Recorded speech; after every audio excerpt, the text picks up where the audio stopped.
only way you can keep Ganesh quiet is to mute him. So I guess I thought you'd. Okay, thank you very much, Mani. It's a privilege for me, and I've been associated with the Bombay Management Association forever, because as many of you know, I was living in Mumbai for throughout my tenure as CEO of Aptech, right till 2001, and BMA has been, I think, the pillar of strength for AIMA ever since. So it's absolutely fabulous for us to be here. Let me just very quickly tee off what we are trying to do here. We've actually formed a group of people who are practitioners in different areas. There's me and our organization, which my colleague Ipsita runs, called CalZoom Advisors, which is a joint venture with an American entity. And that actually does primarily work in the area of research, writing, as well as consulting in this whole area of digital. And I'll tell you a little bit about the differences we are noticing in our research vis-a-vis what is commonly understood as digital as I go along. We've also set up a group called Schafer Ruia. And Schafer Ruia actually was started by a good friend of ours, many of you may know him, called Rajiv Ruia, who ran advertising, event management, and got us together and said, look, so many people are having different issues regarding culture, regarding skills, regarding the whole risk management. And this was before COVID, mind you. And let's all get together and do something jointly. So that's how and in fact, today we chose 3 of our partners, myself, Akshay, whom you'll hear later, and Sheila, who will talk to you about various aspects of how do we make sustainable transformation happen in the organization. So give me a second, I'll just load my presentation.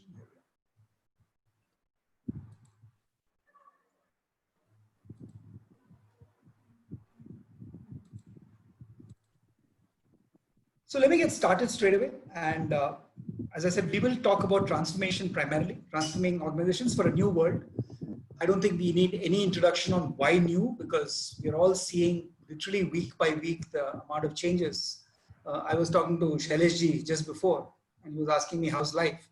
And I was saying it's probably much busier than I would have liked, because the relief we have of every week getting onto a plane, going to the airport, having a cappuccino is not there. So literally from 8 in the morning till 11 at night, you're at work. So I wonder how long I can sustain that apart from everybody else.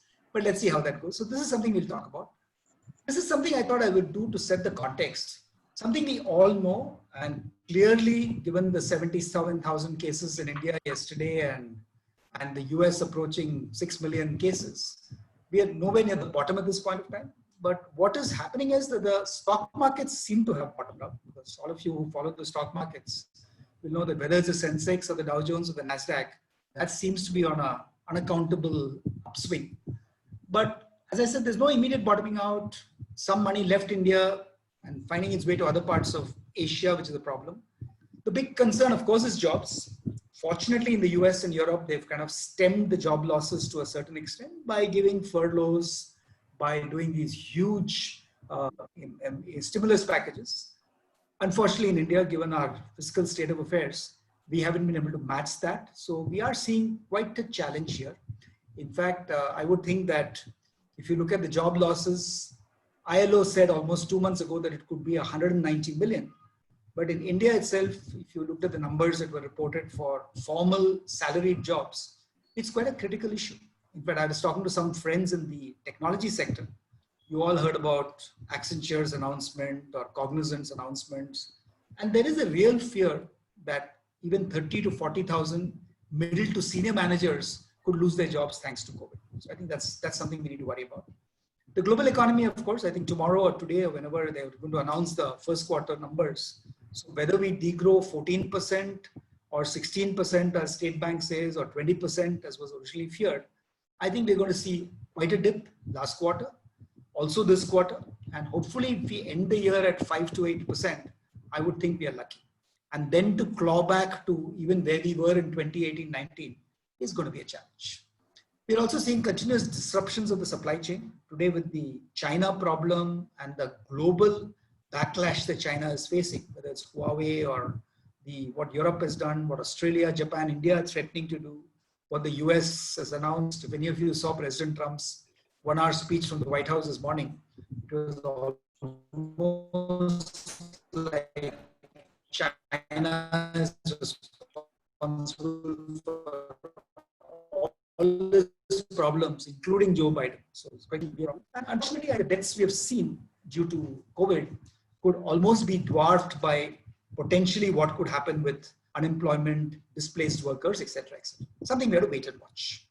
Interestingly, what was expected to happen probably, but not so quickly, has happened. We're seeing that internet traffic is spiking 50 to 70%. So most of us, even in Mumbai and Pune, face some instability problems with Wi-Fi because there's just so much of usage.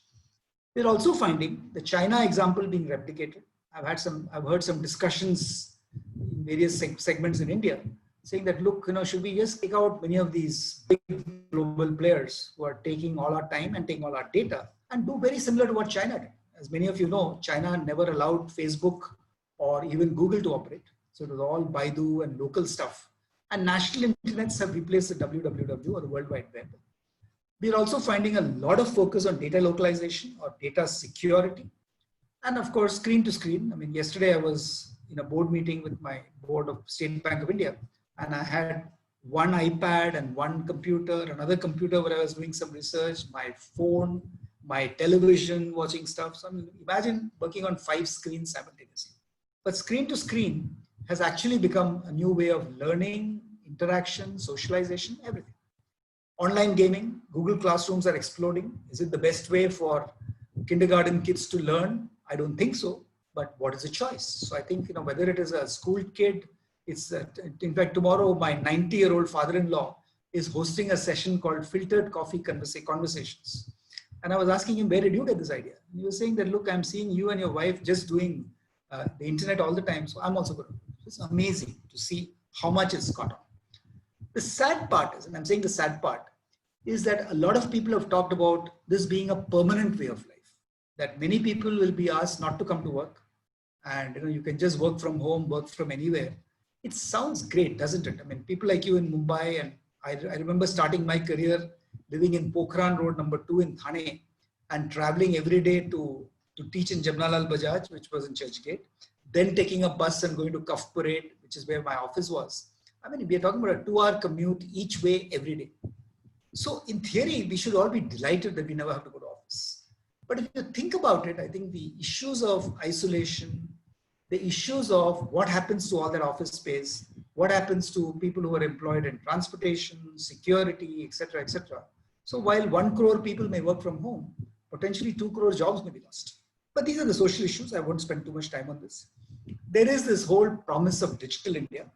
And Prime Minister Modi has, of course, not recently, but has talked about the $5 trillion economy. And it was promised to be 2024. Today, my best guess is we'll be lucky to get there in 2027.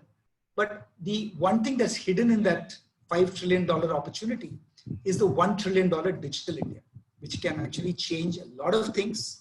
We're already seeing it in financial services with UPI and the India stack and what they call JAM, Jandhan, Aadhaar, mobility, all taking root.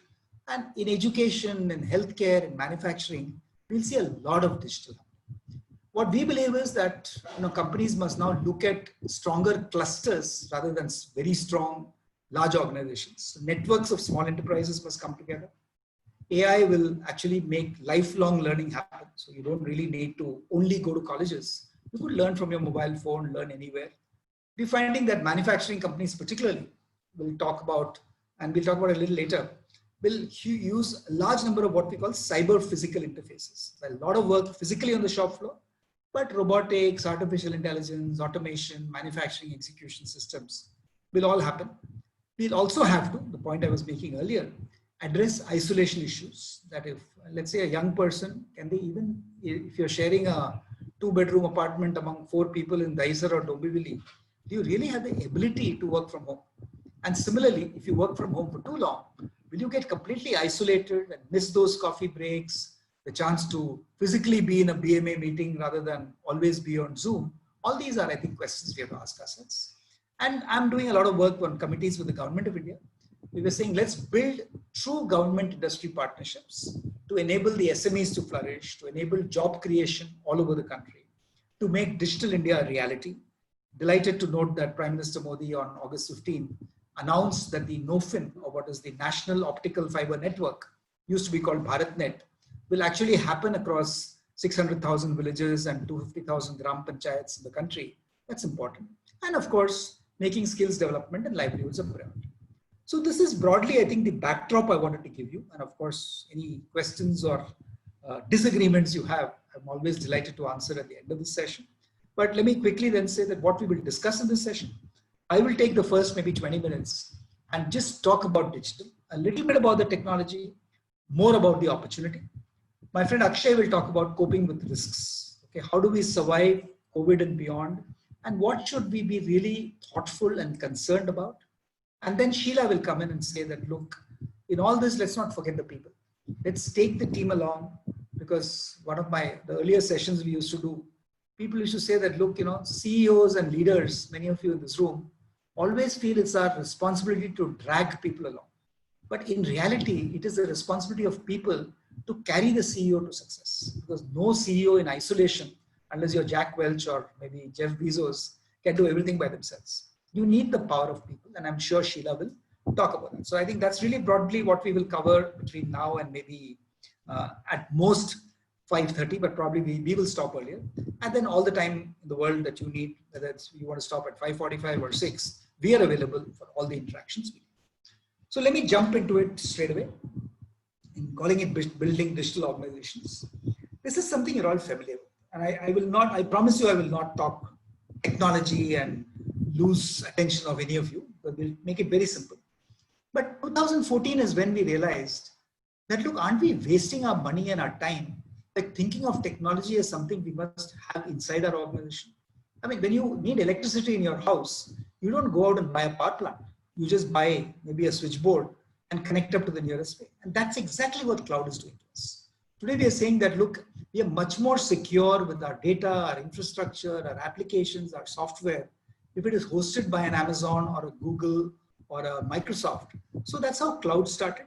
And then we said, how do we access? And obviously the ubiquitous mobile phone that all of us have, 1.2 billion and counting in this country, is enabling us to access. I mean, today, even the social ventures I run, even school kids in the slums are using mobile phones. So I think it's just amazing to see the power of mobility.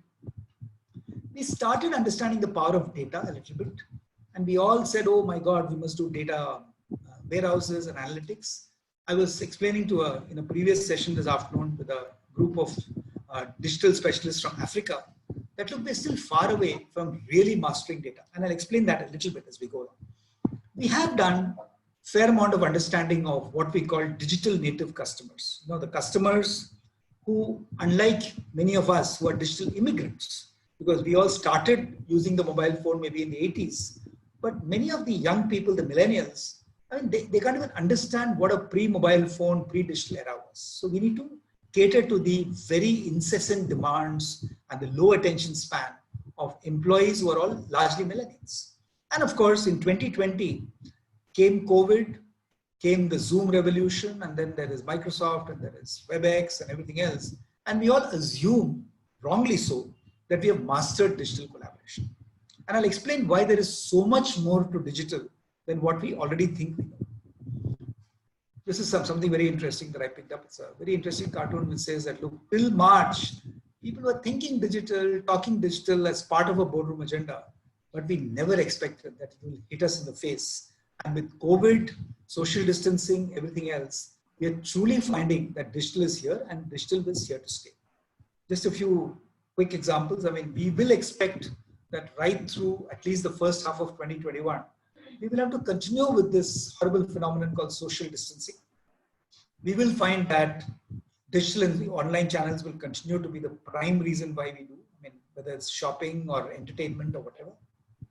And we will find that, probably except for tobacco, you will find more and more online shopping happening. I mentioned work from home already, but I'm saying the digital person-to-person interactions. I do a lot of work with an entity in US called Globant. And Globant is already talking about how in future we can simulate the coffee break. So artificial intelligence will tell you that, look, here are your 14 co-workers, and we'll find out somebody who has a similar interest to yours and just set up a 15-minute coffee break. You get your coffee, she gets her coffee, and we are discussing things that we would otherwise do maybe in a bar in the evening. So it's very interesting to see how technology is predicting human need and moving forward. 2 weeks back, we were interviewing Eric, who's the founder of Zoom, the same platform that I'm using today.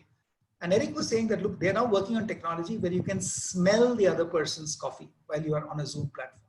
You can actually, when you feel like giving somebody a hug, you can do a virtual hug and actually have tactile feelings. It's very, very interesting what all is happening in this world. And there'll be a big proliferation of self-service and the do-it-yourself culture. We'll have increased social consciousness because obviously people will be more worried about, is the brand taking care of people, of the organization, of what we call the triple bottom line, people, profit, and planet. And all these are the trends which will influence the way customers buy in future. A quick word on what exactly is digital technology. I will not even talk about the top layer. Today in my research, we're finding 42 definitive digital technologies, from 3D printing, augmented reality, cloud computing, everything you see on the top. If any of you are interested, I can share this presentation. We already sent this presentation to Mr. Mani. He can send it to you. There's nothing very confidential about it. So, sure. But what it's doing is, it's creating these digital physical experiences, which all of us, of course, today is mainly digital. But even when the new normal comes in 2021, you will find that the cyber and physical will combine. Internet will transform everything. A lot of knowledge work in banks, insurance companies is moving towards robotics, what we call robotic process automation. And what they call cognitive RPA, which is where artificial intelligence collides with robotic processes. In theory, there is nothing, however intelligent and capable we may be, in theory, there is nothing that we are capable of doing that technology is not capable of doing today. And that's something we need to worry about and to plan for. But essentially, when you look at digital, you should look at the bottom layer. The main thing, which I think many companies have mastered, is how do you enhance productivity of your enterprise? And there are a lot of examples in manufacturing, in banking, in insurance. Even State Bank, for instance, the YONO platform, which is State Bank's digital platform, is galloping in terms of people really celebrating the use of free, contact-free banking. And that's happening everywhere. Interestingly, what's also beginning to happen is people are demanding a better experience. How is it that through digital, for instance, I'll give you an example of a shop in Fifth Avenue in New York. I mean, they're enabling you they'll show you their entire merchandise. Let's say if a very fastidious woman is buying a dress, instead of going in and going to the trial room and trying on things and maybe spending 2 hours, it'll show you those 14 dresses you really like. And in the next 20 minutes, it'll show you wearing those dresses. I mean, it's just a question of transcribing it. I mean, it's just photoshopping. But these are enabling people to make the online experience much more pleasurable. So that's improving the experience is important. It's also happening in education, where we're doing a lot of research. And also important, finding new business models. And I'll talk briefly about that as we go along. So in terms of industries experiencing transformation, just a few examples. Insurance is moving from the good old, have you taken a life insurance and a property insurance policy for life, to usage-based insurance. I mean, if tomorrow if you catch a flight and you say that, look, oh my God, I'm catching a flight and I don't know whether I'll be properly socially distanced. Usage-based insurance means you can take a very high premium for the next 15 days. Go to Delhi and come back, you make contract COVID in 14 days. If that happens, then you're fully covered for maybe 4 times the amount that you were originally envisaged. So literally you can oscillate almost like the stock markets, your insurance premiums up and down depending on your own risk perception. Cognitive retail, which is pretty obvious. I mean, today, a lot of my family in the US are placing their orders on their mobile phone, and then they'll drive up to the Costco store and keep the car boot open, and somebody will come out and just put their merchandise in the car. There's no contact. But what stops a robot from doing the same thing? So theoretically, in retail, artificial intelligence and robotics will take it over completely. Workforces. I was interviewing the chairman managing director of ABB 2 years back in NASCOM in Bombay. And he was telling me that the biggest facility today is a robot. An obvious question. So how many people are employed there? He said there's only one person employed in the entire factory. It's what they call a dark factory. What's a dark factory? So imagine 400 robots making 4,000 robots per day. So it's fully automated, minimal. Or no, what is that one person doing? That one person is sitting in the control tower, just in case there is a problem and something has to be managed. And most of the time, he or she is doing nothing. Finance, you all heard of blockchains in finance and digital smart ledgers.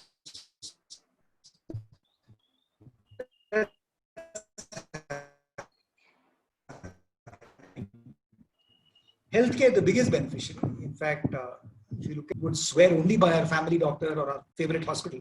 Today, everybody is comfortable consulting medically from home because you don't want to take the risk of going to a healthcare facility and contracting COVID. So this is how I think we've seen so many changes happening, which is absolutely amazing. Manufacturing, just a few words. I'll just very quickly take you on the roundabout from the top left. Predictive maintenance is where manufacturing started using AI and robotics, but it's moved, if you go clockwise to the next one, human robotics collaboration. I have a client in Shenzhen, which is in Guangdong province in China.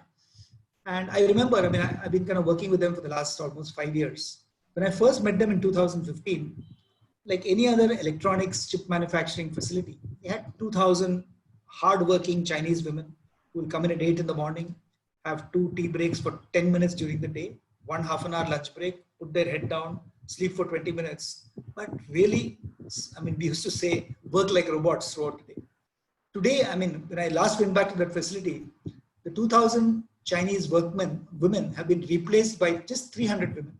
They have 1,200 low-cost robots, and each workman has been trained to manage 4 robots. So it's literally like, this is the classical cyber-physical.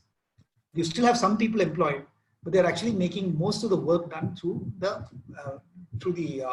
technology. So factory operations are becoming intelligent. This whole issue of what is called digital twins, where you can simulate the entire shop floor based on your design, even actually without doing any prototypes. So the digital twinning will simulate the production, the shop floor. You can tweak all the parameters and then place your order for plant and equipment. Similarly, intelligent data security solutions, which is becoming very logical at this point of time.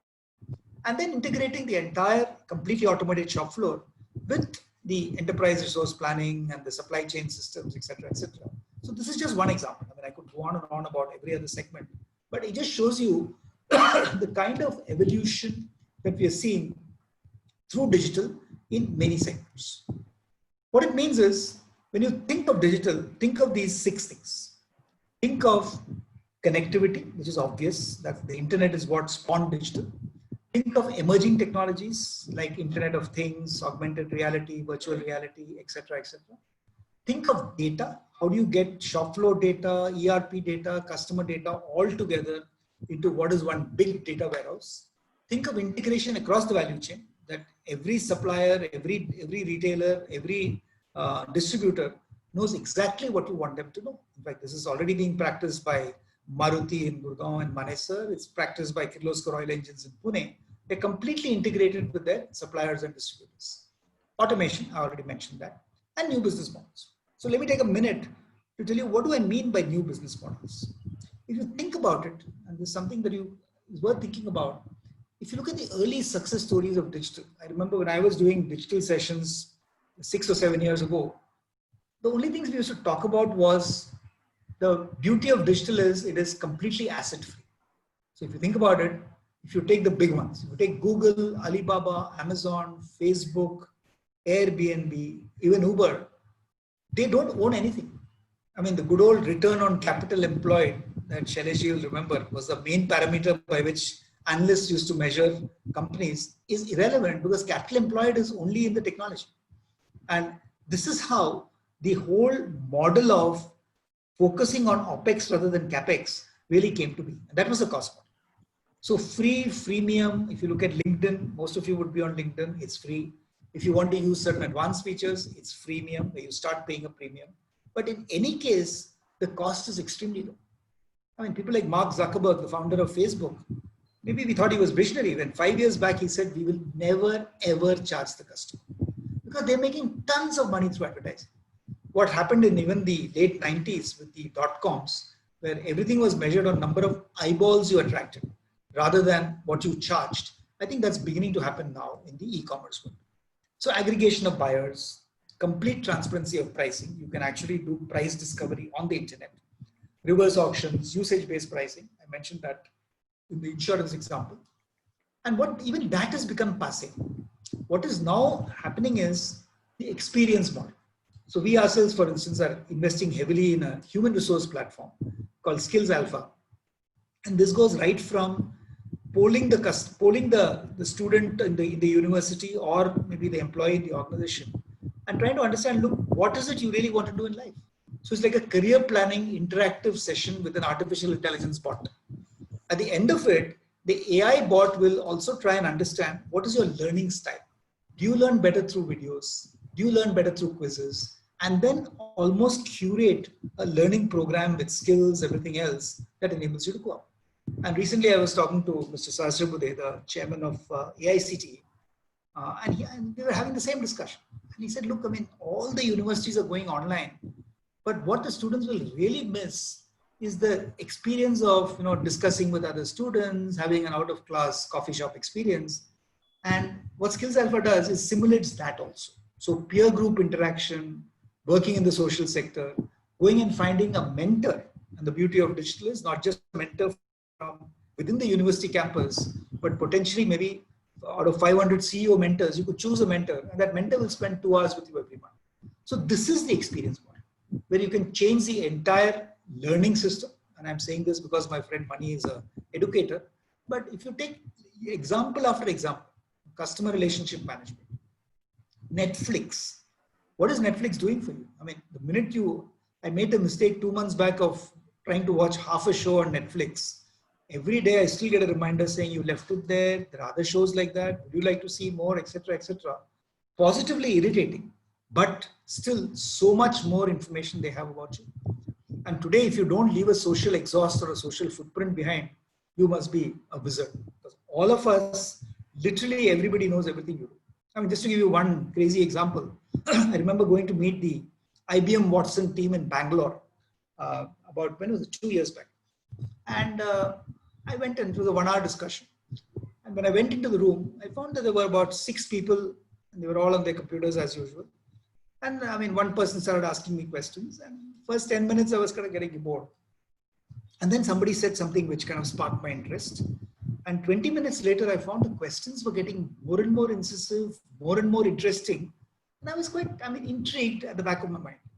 At the end of the session, I actually asked this person saying that, look, I had this curious experience in interacting with your team. So he said, I'm glad you noticed it. This is the power of IBM Watson. I said, what do you mean? He said, look, before you came in, we just fed the words Ganesh Natarajan into IBM Watson. Each one of us, and one was a psychologist, one was a tech, one was a process guy, had a list of questions given to them on their computer by IBM Watson, saying this is what Ganesh Natarajan is. He will probably get bored within the first 8 to 9 minutes. So this is when you ask him these questions, which will get him interested. And then as I was speaking, through obviously voice recording, they were feeding it back to Watson. And Watson kept popping up more and more questions to ask me to each of those 6 people, which is why the session got so interesting. So imagine if you could use this technology in interviewing people. How many of us, whether we admit it or not, ask the same boring questions to a candidate, oh, tell me your strengths, weaknesses and all. But if you had this kind of power, you could probably find the best people within a half an hour interview much better. So this is empowerment. This is personalization. This is what I think today Disney is experimenting with, called instant gratification, where you could book a ride and have a wristwatch, which will actually plan your ride in Disneyland much better when you get there. And that's interesting. And what is now most important, and I won't get into too much detail on this one, it's called the platform model, where more and more people are saying, let's share. Like we share everything. Uber, you share a car. Airbnb, you're sharing rooms. Why can't we share data? Why should we have complicated, large systems implemented for everybody? So a lot of platforms are emerging, whether it's for retail or banking or insurance. There's a huge platform where multiple companies share. It's fully authenticated in terms of your data is not shared, etc. But the technology that powers it is now being shared across multiple platforms. In fact, they were predicting, all of us use maybe Microsoft Office. They were saying that, look, by 2030, there will be only one Microsoft Office instance located somewhere in Seattle. And all of us will be sharing that. Which means we'll be using it, we'll be paying per use, which means if I use only 15% of the functionality, I wouldn't have paid 13,000 rupees to buy a license. I'll just pay every month for what I use. Exactly what you're finding in many other formats. This is the platform model. So platforms will create a marketplace, will become data orchestrators, and will really work in crowdsourcing requirements from the community. So this is the fascination that I'm sure all of you will get if you do more research in digital technology. And this is where the business models are changing. So let me quickly move to the next normal, and then I'll stop. We are finding what is called the dark world. Dark is just an acronym for distributed ledgers, which means blockchains. A is, of course, artificial intelligence. I'll talk a little bit about that. R is reality. I mean, virtual reality, augmented reality, what Mr. Nadella of Microsoft calls mixed reality, and what I think Jio and Reliance is all set to launch in this country. The whole 5G, quantum computing, it's going to be just mind-boggling, the power of digital as we go. What we need to do is understand the new customer journey. As I think all of you are aware, especially those who are in consumers, that customers today, you can't predict when and what they will buy. So the awareness may happen through outdoor, through print, through the internet. The consideration, the price discovery may happen on the internet. Somebody may go back to the store just to experiment or experience. Purchasing may happen on the mobile phone, on the internet, or physically in the shop floor. And service, of course, they can demand it from literally anywhere, anytime. And loyalty programs will all have to cater to these multiple channels. The tricky part, which is mentioned in this slide, is that the customer's need and expectations will differ at every stage. So when people who have read the good old Ogilvy books on marketing say, we know our customer well, it's almost impossible. With every customer is different. You can't categorize, you can't say here is a SCCA customer, it's completely changing. So to understand the new customer, nothing better than AI, and I won't talk about this, but a lot of new technologies are coming in. Augmented collaboration, which is AI enabling better collaboration. I talked about that when I talked about Zoom. Cognitive automation, I mentioned this. Robotic processes, which are powered by AI. Social listening, where you can actually listen within inverted commas, to the footprint of the customer. So you know exactly like the example I gave you of the IBM Watson. People can predict exactly what you're going to buy, and that's the listening process. And of course, the new technologies. I won't talk about social listening so much. I mean, a lot of fictional AI movie characters are becoming a reality. Stanley Kubrick, I'm sure some of you may have seen this movie in 1968. It was called 2001: A Space Odyssey. That HAL computer that they talked about in that movie in 1968, 50 years later, or more than 50 years later, has become the IBM Watson. IBM Watson has all the characteristics that was predicted by science fiction. And if you look at this, it seems very complicated. All it means is almost 90% of companies today are only using the first part of it, which is just using data, doing a bit of analytics, doing a bit of postmortem, nice visual dashboards, etc. But the 10%, what are they doing? And what should you be thinking about? Very exploratory. Mining the data and saying, can I move like Amazon and Netflix are doing to predict what the customer will buy, when will she buy, etc. And including for business to business, even for your maybe manufacturing and retail and etc. etc. So predicting and prescribing. I mean, when Amazon tells you that, look, people like you bought this book, would you like to add this to your shopping cart? They're being very, very smart. They know exactly that this is what you might like to buy.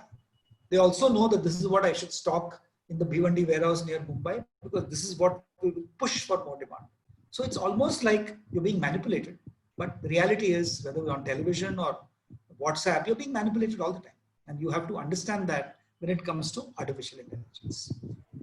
So just let me close with the kind of research we are currently doing in Schafer Ruia as well as in Calzone, saying that, look, so if we look at technology, if you look at data, if you look at any of these things that, and even a lot of SMEs are really adopting it today, and I would strongly encourage, this is not a sales pitch, that each one of you should really consider that if digital is changing your life so much, your own work, how can you use digital to be much more effective in the workplace, in the companies you own, in the entities that you're working for, because that's really, really a journey that will delight you. So I just say 5 points. The first is you have to reimagine every stakeholder journey. I gave you some examples of the customer journey. I talked about how students or employees in organizations could benefit from the employee journey being predicted. Then you look at not technology, but processes. A lot of people think that, look, processes, okay, they will kind of follow the technology. It doesn't work like that. If you have to really exploit digital technology, you have to rethink, re-engineer your processes, your business networks, literally everywhere you work. Then look at technology and look at what is the innovation ecosystem. How can you work with startups? I mean, the last program I did for BMA was actually in one of the hotels in North Bombay, where we brought in multiple startups and said, look, let the startups tell you how they can help you in your big journey. And that's really, I mean, a Bajaj FinServ is extraordinarily successful today because the number of startups from Tel Aviv, from Boston, from London, from India they use in building out their systems is fantastic. So the innovation ecosystem becomes important. And finally, culture and skills, which I won't talk too much about because I'm sure Sheila will talk about it. But this is culture and skills transformation is critical to make digital successful. So finally, if you look at building a business strategy, you have to, I mean, journeys is mapping the way customers see, choose, and learn. And really looking at how do employees and partners interact.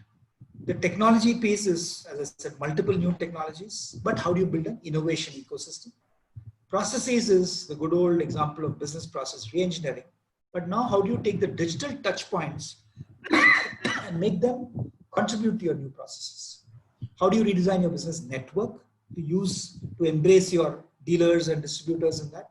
How do you even redesign your business scope?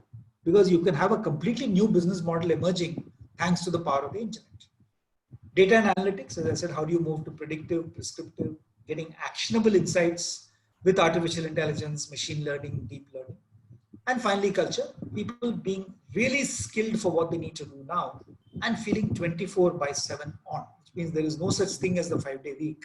People who are digital will be completely obsessed with making customer satisfaction or whatever their objective is.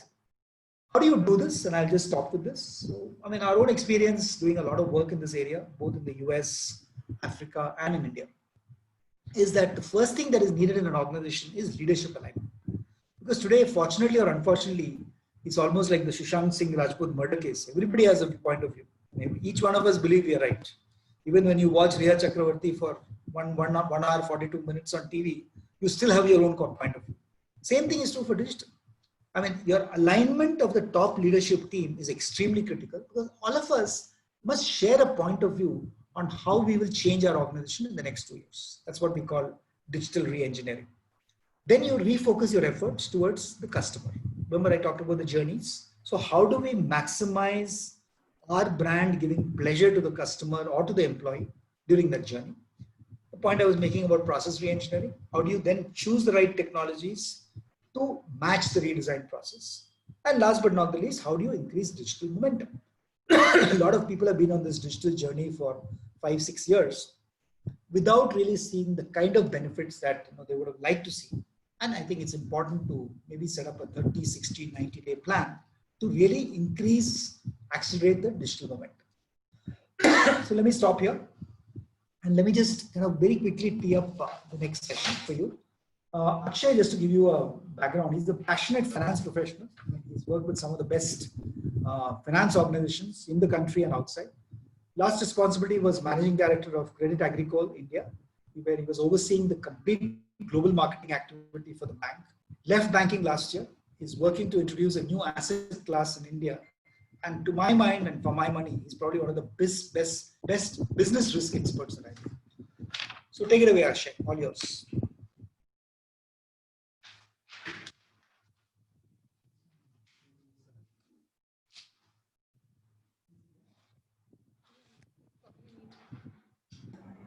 Hi, thanks Ganesh.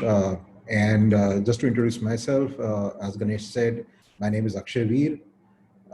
And I'm also very, very passionate about new ideas, open discussions, and controversial topics. It is very, very difficult to follow after Ganesh because he is the master of digital. But what I would like to propose in this few minutes is how do you look at business risk in the terms of COVID and what do we see post that? Can I have next slide, please?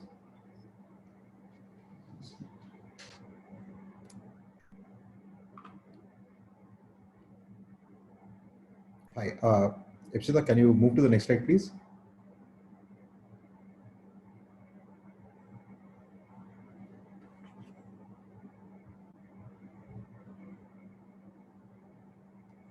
Sorry, I think there is some technical glitch. Let me just sort out. 1 second.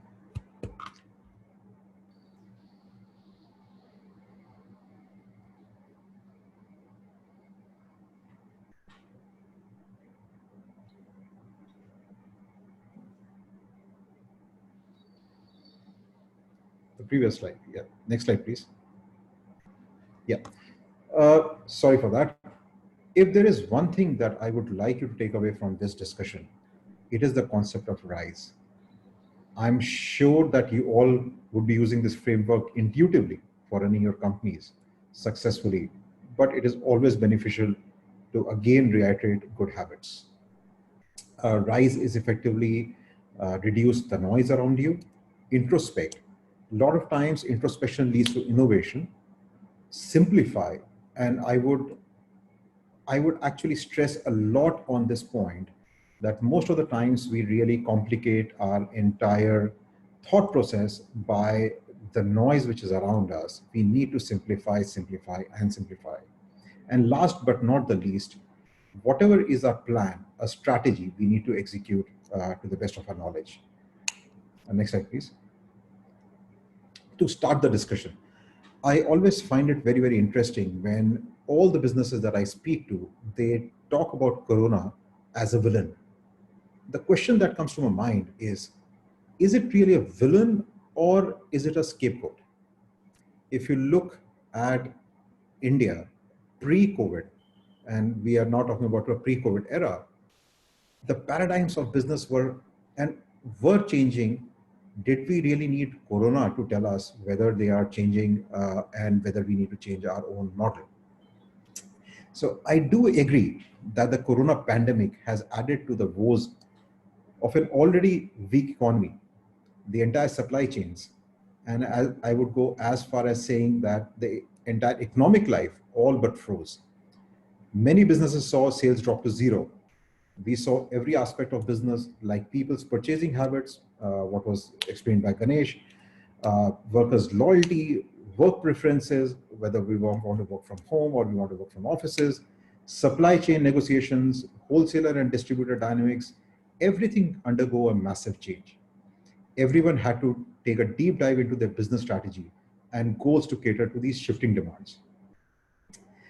But if we look at the pre-COVID era again, the Indian businesses were already going through these painful reorientation. Banks were reporting gross NPAs in double digits and climbing. In the last few years, many known businesses have either shut shop or are under IBC. Many smaller businesses were facing existential questions. All business leaders were reimagining their core competency, retooling and reskilling. And that is perhaps the reason why we all came together under Schafer Ruia to give a platform to businesses to see if we can help them grow and achieve their targets. However, coming back to the Corona topic, I would go on to say that if we reduce the noise from this entire Corona and we straight away go and do some introspection on our businesses, we will see that in every few years, at least once every decade, we see a similar stress in economy. In the last 20 years, even if we ignore the wrath of 1998-2000, we have to look no further than 2008-2010, where the India GDP dipped to sub 4%, and again in 2011-2013. So what we are seeing now is maybe a very exasperated effort by the businesses to lump everything to Corona, but actually, I think we failed to take cues from the earlier downshifts and then take some lessons from there. So we have to learn these harsh lessons, and we have to always assume that the dips are not the dip that we have seen right now is not going to happen again. In fact, I can bet on it that in the next 10 years, we will see one, if not more such dips happening. Next slide, please. Just hold on, Akshay. Getting stuck, so just give me a minute. So while we are putting the next slide up, basically what I wanted to share with you in the next slide is that how do we see the future holding up? If you look at all, so let's start with sectors. If you look at sectors that will open up faster, the most obvious ones that have bucked the trend are FMCG, tech and automation, e-commerce, goes without saying. We have the first $2 trillion company in the world. Online education, almost everybody's kids or grandkids are doing a Zoom class. Health and safety, and pharma. Food is non-discretionary, while agri-related business is also doing pretty well, given the government focus to boost rural economy. It is obvious from data in public domain that not only these businesses have not suffered from the lockdown, in many cases, they have actually done much better than previous quarters. However, let me get to the more controversial one. Contrary to popular belief, I believe that there is a latent demand for auto and real estate, which should see a massive uptick in coming months. Why I say that? As people become more conscious of social distancing, auto or two-wheeler purchase should increase. We actually see a couple of leaders from these industries seeing the trends, not from the major metros, but from the smaller towns. Similarly, even with partial workforce working from home, businesses will require much larger offices to ensure appropriate spacing. Manufacturing facilities will require more space as production lines will have to move away from each other. Or alternatively, as Dr. Ganesh mentioned, we'll have to automate our business. Tier 2 and Tier 3 cities will see a bounce back since work from home becomes a norm and there is no need to clutter the cities. We see a massive uptake in the hiring frenzy that has come in the last couple of months, where offshoring has happened, where most of the hiring in India is happening for corporates in Europe and US, because they have certainly realized that they don't have to hire a higher cost resource to do the same job when they're working from home. Very interesting take on what's happening in Corona. Further, I also believe that a large diaspora that has moved from larger cities to smaller towns and villages will demand the same infrastructure that is available in cities, like schools, houses, amenities like gas, toilets, running water, white goods, variety in consumables, hospitals, high-speed internet, and this will all go on to fuel demand. And above all, I think all the Tier 2, Tier 3 cities, you will see a huge demand on quality, something that India always lacked, which is chalta hai attitude will no longer work. I also believe that the discretionary spend will actually increase. Gold, high-end goods and services. Anyway, gold prices are going up because of various reasons. But my take on this is that due to Corona and people who have not learned the lessons, the weaker businesses will go down, whereas the stronger businesses and the stronger leaders will actually do much better. And as they become much stronger, they will have even more spending power for these discretionary goods. And therefore, I see a much larger uptick on this.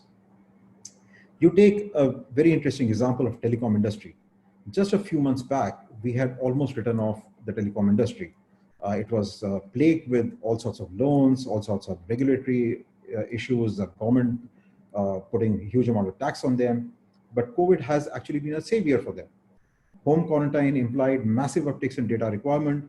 The ARPUs have risen. Jio has made most of it with massive investment that have reduced their net debt to almost zero. Believe me, as a banker, we always wondered whether Reliance could pull off Jio, but the way it has happened in the last few months, I think it has been a fantastic journey for Reliance. Markets are buzzing with potential Google's parent Alphabet's investment in beleaguered Idea Vodafone. Nobody really understands where this kind of partnership can take them. So in short, we will see a lot of new jobs and industries that will open up to cater to specific requirements, health and safety. I think you heard from Dr. Ganesh about that. Employee travel. How does an employee travel from place A to place B? And targeted services like insurance. Again, what Dr. Ganesh mentioned earlier. Perhaps the only industry that may take time is hospitality and tourism. Here too, as people get more comfortable to travel in the next few months, as actual mortality rate, infection rates fall, and they actually are, though the numbers are increasing, but if you look at the mortality rate, it is falling quite dramatically. They will start to explode. People will start to move out. First, they will start to move out to nearby areas, and then they start to travel further away. I have friends in Europe who actually do not mind traveling from country to another country, just because they know if they are able to create a bubble which can save them from the corona pandemic, they can easily travel. And there's no problem. Even in Bombay, if you look at or rather Mumbai, if you really look at the current, the main body of Bombay, the number of corona cases have come down. If you go to any shopping area, you find people there. They are maintaining their social distance. They are maintaining their mask, but they are actually moving out. So effectively, what is going to happen is that the tourism will actually improve, hospitality will improve, and perhaps it is a time to really relook at these businesses, find out what the new requirement of people would be, and then address them and build infrastructure around them. So in my mind, these sectors will come back with guns blazing in the next few months, quarters. However, it does not imply that all is well in the corporate sector. Within each sector, the stronger and the nimbler corporate will emerge much stronger, while the weak will perish. And I will, Ipshita, next slide, please. And this is where I would, end my discussion with this slide, where I would actually like to spend some time trying to figure out what are the learnings from various strong players, and also to understand what we can do as business owners and leaders to make our business effective post-corona and even during corona times. So if you really look at it, we have 4 pillars: efficiency, customer, niche, and corporate structure. But before that, from the model that I was proposing, that is RISE, we need to take 2 more aspects of it, which is S, which is simplify, and I, which is introspect. But I would, in this context, I will talk about innovation. And I think Dr. Ganesh had rightly pointed out that innovation is the key of moving forward. But let me, put things in perspective from the RISE model. All the activities on our firm perform has to be seen with the most critical eye.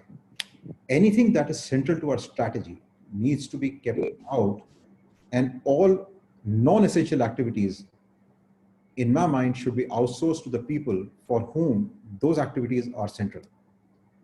So if I go down the 4 paths, that is efficiency, I think the trick of the trade here is we have to take this downtime to list down all aspects of our business. It's a simple strategy, but it helps us to articulate issues in each of our processes, in each of our aspects of business, and then we can start addressing them one by one. We need to automate, and automate like how? Because if we don't automate, I think we will get wiped out by the next guy who is more efficient there. And we also need to use technology to overcome the current labor crunch, and also to increase efficiency. Stronger people keep investing in its people. It helps to destroy inefficiency. I would recommend invest in your teams, look critically at your team members, and if layoff is inevitable, use this judiciously. Please note, loyalty does not imply efficiency, and an efficient employee may not be a good team player. So you need to find out a good mix of a loyal stroke efficiency stroke a good team player to make your company work. Be critical about it, because I think that is going to be one of the main challenges during the corona times. The second is customer. I think Dr. Ganesh had put a lot of emphasis on customer, how digital can change the customers, the way they come across, the way they behave. But I would simply say that strong players always remain relevant to their clients. They strive to understand customers' pain points, constantly innovate. They expand, they diversify, and end up selling more at a higher price. It is, we always, and I've seen in a lot of companies that people talk about that let's reduce cost to sell. But in my mind, if we know the customer well, if we know our product well, if we know their pain points, we can actually sell it them at a much higher price than what we are selling, because we are selling a solution then, and we are not selling a product. The second key aspect of any business is risk, which is unless we understand the customer clearly, we will never be able to risk assess them properly. And if we are not able to risk assess them properly, we will end up taking more risk on the customer where we should not and lose money. So we have to recover our money back from the customer for the services that we have rendered. And therefore, risk assessment of the customer is important. And by that logic, we need to know the customer. And hence, please spend more than enough time to know your customer. The banks have that as a policy, but being a banker, I can be open about it that we really do not follow it the way it should be followed. The reason why banks lose money is because a lot of times we have not done enough due diligence on our clients. The second point on the customer is that companies that are perceived as fair, which is keeping all stakeholders in mind with high quality product and work with the aim of improving their surroundings and society at large, are rewarded by the customers. I'm sure that you would have heard of a lot of mutual funds, asset managers, investing into companies which are socially responsible. It seems a vague term, but if you really think about it, it simply means that they are fair to everybody around them. They do not pollute. They are not, how do I say, they do not have slaves as their employees. They have good product, and they do not cringe on spending on quality. The third pillar is niche. Now, this is a slightly more fuzzier topic. In my mind, if you have a very clear corporate strategy and you work to your core strengths, you will always be steady path at all times, and especially in the time of crisis. Many a times when there is no crises, when the times are so-called good, people end up diverging from their strategy, diverging from what they truly are, and move into areas that are not relevant to their core strength. And when the crisis happens, these are the areas where they find maximum pain because they never understood this area well and they were not good at it. And hence, everybody, and I would urge all of you to really focus on your niche, which will come directly from your corporate strategy. Last but not the least, the corporate structure. I'm not really talking about that which SPV have you created, where it is housed, and what you are doing and how you are saving tax. The corporate structure is a very simple idea of how your assets and liabilities are in a corporate. Most of the better run companies have liability payments which are spread over a longer period of time. On their assets, they fight to get payout as soon as possible. They are constantly looking for a trade-off between cash and time, both while buying and while selling. They know that cash is king at all times, good times or bad. They constantly look at ways to convert inventory into cash.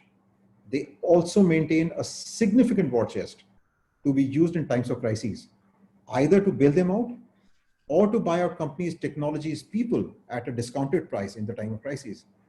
The best examples are the big three IT firms. You take Infosys, ITC, and Tech Mahindra. They have more than $15 billion of cash reserves with them. And you may not be aware of them, but they are constantly looking across the world to buy out anything which will help them to catapult to the next level as and when the crisis gets over. Create a war chest.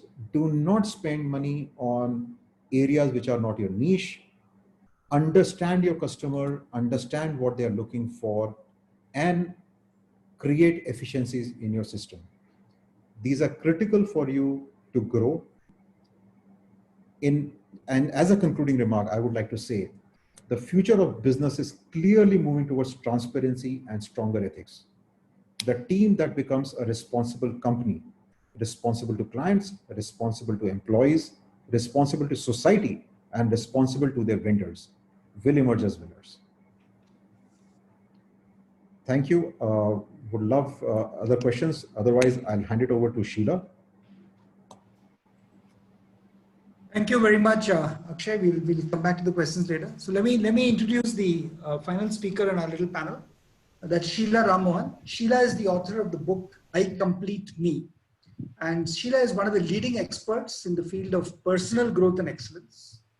Founder and lead coach Lumiere 24 is also an internationally certified Master Spirit Life Coach and a Psych K practitioner. She's also an internationally certified trainer from Peak Potentials, which is a very well-known Canada-based company, probably the largest personal development company in the world. So over to you, Sheila. Yeah. Thank you very much, Ganesh, for that introduction. Okay, so you heard a lot about digital transformation. You heard about how you need to change your companies. Now, I'm going to talk about something which is slightly different, and the thing is, you've given me just 20 minutes, which is like giving a child a box of candies and saying, pick up just one, because I'm going to speak about a topic which is very close to my heart. And I'm talking about what is the reality now that we are in this Corona phase. I'm not going to say post-Corona because we don't know when the post-Corona phase is going to happen at all. So what we are dealing with is the new abnormal. You've heard too much about the new normal. What I'm going to talk about is the new abnormal. Now, one of the things you have to understand is that coming from where you are, I know that most of you would be aware about this cash flow quadrant. The cash flow quadrant has been popularized by Robert Kiyosaki, who's the author of Good Dad, Poor Dad. And he talks about how there are 4 types of people, which is the employee to the B, which is a business owner, where you have your systems which are working for you. Self-employed, where you are working, where you have your own business and where you are the main person who's running the entire show, and the investor. Now, if you have to create wealth in this world, you have to move from all these areas into what he says is the I, or the investor quadrant. Now, I believe something very strongly. And I believe that before we understand the cash flow quadrant, we have to understand what I call the life flow quadrant. So now I just want to know whether everyone is still here with me, and which is why I want you to tell me in the chat box, what do you think E, T, S, and P are? Sheila, can you, sorry to interrupt, but yeah, can you put your thing on slideshow, and then, because we're not able to see the next screen. It's on slideshow only. No, it's still on regular PowerPoint. It's stuck on the first slide. So maybe you can just shut it and start again. And use the share screen. Or I can upload, Sheila, if you prefer. Is this okay? That's Yeah, fine. Perfect. now it's fine. Perfect. Go ahead. Okay. I want to know if you know what does E, T, and S, E, T, S, and P means. I just want to check that everyone is still here with me. You know, I see a lot of, I work with a lot of people on one-on-one basis, and I work with a lot of students. Murthy says emotion, talent, skills, personality. Close. The thing is, when I work with students and when I work with people on one-on-one basis, I see that the Zoom call is on and the students are right in front of me, and they say, oh, they'll keep on talking. It's okay. We can all be on in our black boxes and no one will know. So, which is why I need to know what's happening here. Okay, employee. Okay, so what I'm going to do is here now the E stands for the emotions that we have in ourselves. Now you know that emotions are something that we feel inside of us, right? They are, of course, sometimes the emotion flows out, but most of the time emotions are something that we feel inside. Now the T here stands for the thoughts that we have.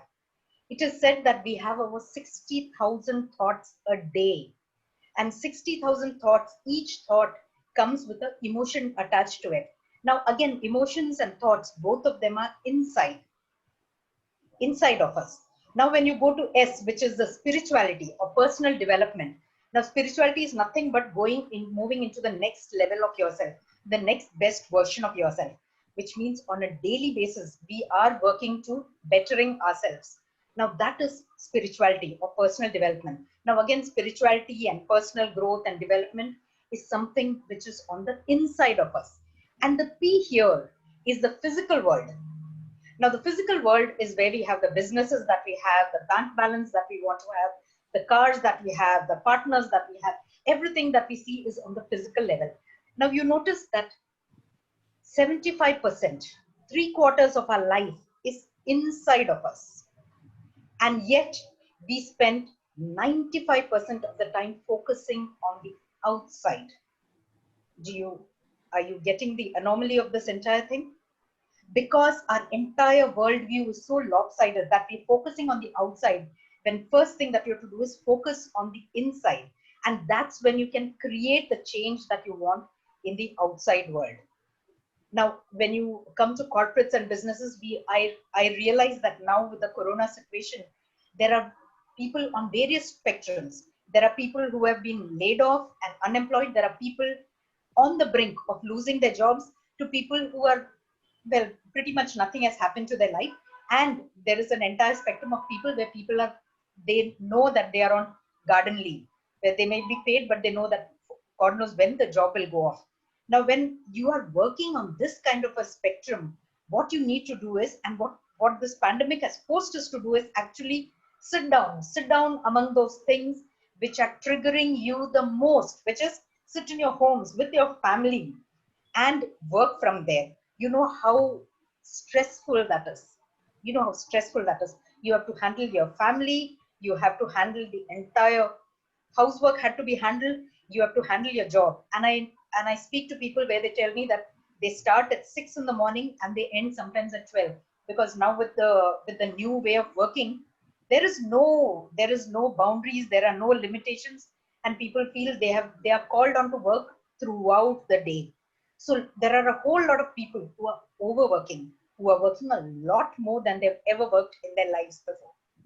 So while on one side there is this laying off and downsizing happening, on the other side there is overwork, both of which is creating a whole lot of stress. Anyone here who's not experienced stress? Yes. So what happens here? What happens when stress hits you? One of the things that happens when you have stress is that the moment you start feeling stressed, the entire blood is withdrawn from the top of your head and sent to your lower limbs. Why does this happen? Because our brain still thinks that there are tigers out, and the only time you have stress is when there are tigers. You know, when you were living in the caveman areas, the only time you had a stress was when you see a tiger, because you had to make two decisions. One is when you see something which is shaking in the bushes. At that point of time, your decision was, should I flee or should I fight? We don't have tigers roaming around on the roads anymore. Yet, what we are doing is, we are constantly, today our tigers are the projects which are not taking off. Today our tigers is the epidemic where we fear for our lives, where we fear for our jobs, where we fear for our money and safety. So this stress, what happens is, it goes right back to the caveman times. And doesn't matter what you're experiencing, the stress takes the blood from here, takes it into your limbs so that you can run faster. And you know that when you're running away from a tiger, do you need to stop to eat, drink, make love, have creative ideas, or any of those things? No. So it shuts down all those functions, which is why the one thing that you require to get through this entire thing, which is your brain, the right brain and the left brain working together, does not happen at all. So it's of paramount importance to handle this stress. And I'm not going to tell you how you would need to speak to your employees or any of those things. I know that that is a very important thing. But one thing that you have to understand is that most people today are emotionally unbalanced. What do I mean by that? And I speak to a lot of people where, because of this various issues which are happening, the insecurity is at an all-time high. And because of this insecurity, it creates an emotional imbalance where it doesn't matter how smart the person is. Automatically, when you are on garden leave or when you're being laid off or when you're losing a job, you begin to think that your self-worth is at stake. You begin to think that you're not that important. You begin to think that you're not as important. And that again begins a downward spiral, which is why there are more and more people who are stuck in that spiral of negativity, anger, and toxicity because they don't know how else to handle this entire thing. Now, one of the things that I want to leave you with, and this is something that I would like you to think about, is to understand that the only way to handle this entire thing is by first working on your own self, because the people who work with you are the people who you attract based on how you work, because culture is top down. It depends on you as the leader of your company to create the culture that you want in your company. Now, the other thing that I want you to understand is, and here I want to take you back, right back to school, where you had your science lesson, and you realize that you learned, one of the things that you learned, that is everything is made of matter. Do you remember that? Energy. We are made of electrons, atoms, molecules, right? Everything is made of atoms and molecules. And because what does atoms and molecules mean? It means we are made of atoms and molecules. The chair I'm sitting on is made of atoms and molecules. The laptop is atoms and molecules. My thoughts are also atoms and molecules, but very fine. So if I increase and vibrate at a higher level, it's possible for me to walk through the door. That's how it is. Okay, I'm not saying this, I'm not making the claim. Quantum physics says this, that we are all in wave form. And when we think about it, we actually start creating those things that we are thinking about. That's why this statement came about, that thoughts become things. Now, when you're vibrating, what happens? It's like tuning into a FM radio. Let's say you want to listen to Fever FM. Now, Fever FM comes on 94.3. But if you're tuned into 95 FM, which is, let's say, Mirchi, and you're saying, I want Fever FM, I want Fever FM, it's just not possible, because you have to vibrate at the rate of fever to actually be able to tune into that radio station. So how is this relevant to the people that you're working with? I have realized from speaking to so many people, and during the COVID times, the number of people that I've been speaking to have increased exponentially. And one of the things that I've noticed is a lot of people come to me and they say, I feel very anxious all the time. I feel stressed all the time. I feel angry all the time, or I'm feeling sad all the time. But I don't know what's happening. My job is safe. I'm doing well, but I'm still feeling it. What they are doing is picking on the collective fear which is there, the fear which is there surrounding you, because we are vibrationary beings. Because we are vibrating at fear, we pick up on the fear. So, which is why my request to you, because you came here for this workshop for a reason. I don't know why. And one of the things is that you need to hear this. The thing is, you have a responsibility to increase your vibration so that you are vibrating at happiness, let's say, or at love. And this is one thing that I want to bring into the corporate world, which is that we need to stop relying too much on this brain. Every workshop that I do, I speak to people and I tell them that the brain is the most useless thing that we have, because we've allowed the mind to control us instead of us controlling the mind. See, the thing is, we have a mind. Just like we have hand and just like we have legs, we have a mind. But we walk around thinking we are the mind. I only want you to consider this one thing. Just because you have a hand, you're not going to walk around slapping people, right?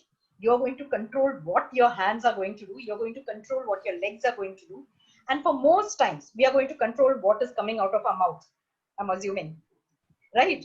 Now, if you allow your mind to control you, you will veer into the area of fear, because your mind knows nothing except that everything new is to be scared of.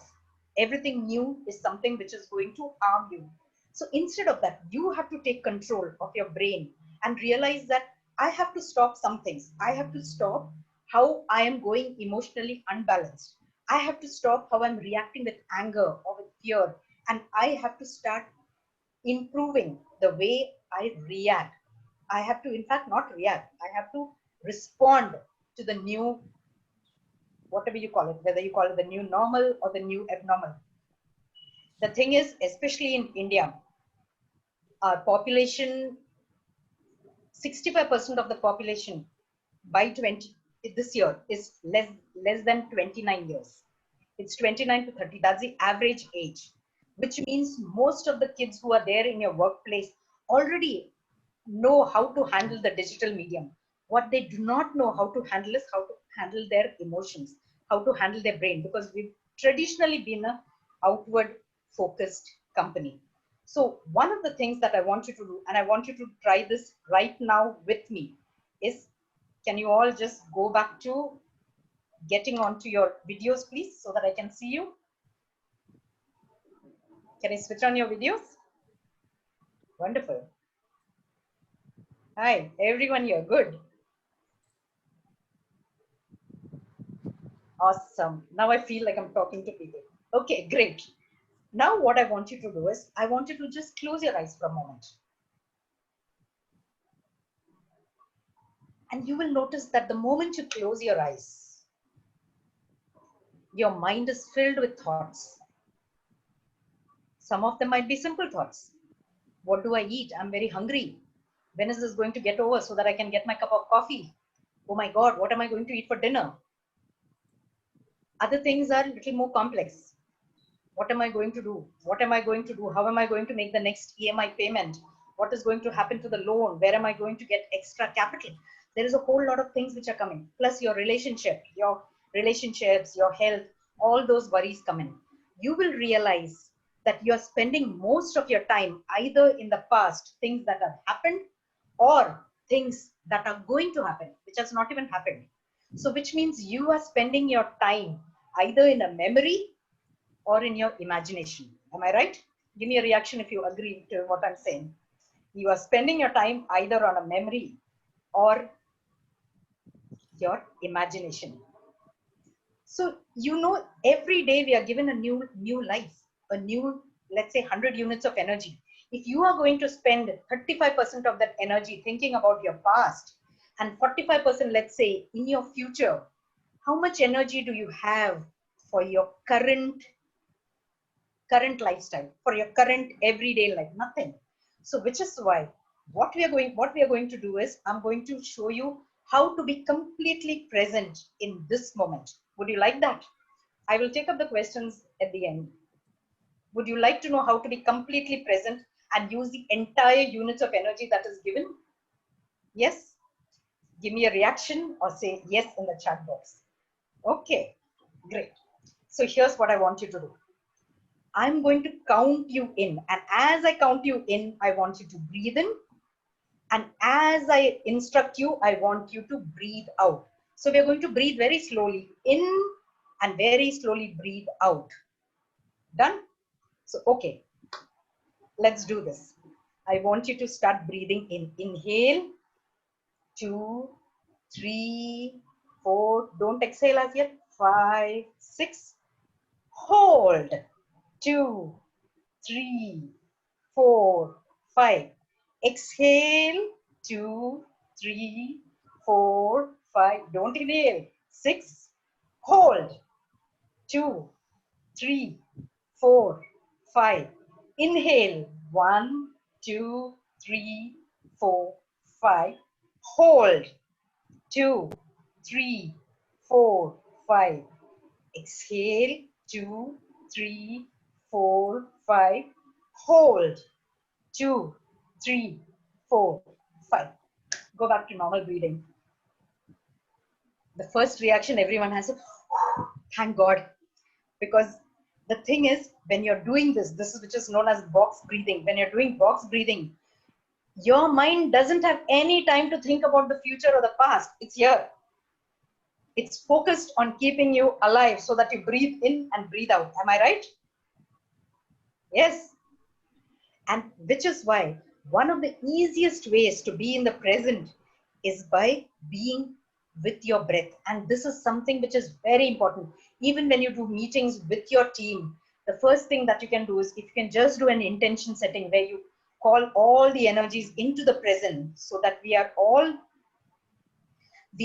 here in the moment and not thinking about the children making noise in the next room, about how you have to go and help them with their classes, or how you need to sweep the house because the maid has not come. All those things, you will ensure that the people are here. Now, there are various practices that we do for corporates, which is where we help them get all their employees, their entire team onto the same page so that the productivity improves. Now, just by breathing, for 2 rounds of breathing that you did, you know that you already were in the present, which is why they say you do pranayama, you have to do pranayama for 15 minutes. Do it. These are just simple techniques. You don't need any complicated machinery. You don't need any complicated equipment. You don't need to stand on your head or sit in complicated poses. Nothing. Even when you're driving your car and you're stopped at a park, if you're parked at a traffic light, you can do your breathing and just be present. It's that simple. And it is that important, because remember, 75% of your life is inside of you, and only you can manage yourself. No one. I know kids who go to psychiatrists and who get, now when I say kids, I use the term loosely. They might be in the ages of 19 to 20, 24, 25, where they go to a psychiatrist regularly to get pills. The thing is, just popping pills is not going to help you anywhere. Most of us have acidity. Most of us have high BP. Most of us have diabetes, right? Most of us have pain in various parts, and all these can be, I'm not making it very simplistic. I don't know if there are any doctors here, they might object to it, but I'm saying one of the things that you can do is just by paying attention to what is happening inside your body, you can control what is happening outside, pandemic or no pandemic. Thank you very much. I'm open to questions. Yeah, so Sheila, there's one question. Good evening, everyone. This is Ipsita, Yeah. the CEO of Calzoom Advisors, and I work directly with Ganesh as well as Sheila and Akshay. So I'll just be quickly taking the questions and handing them to the speakers. So Sheila, one question for you from Mr. Murthy. Yeah. The question says, I think work-life balance is at best a paid lip service in India.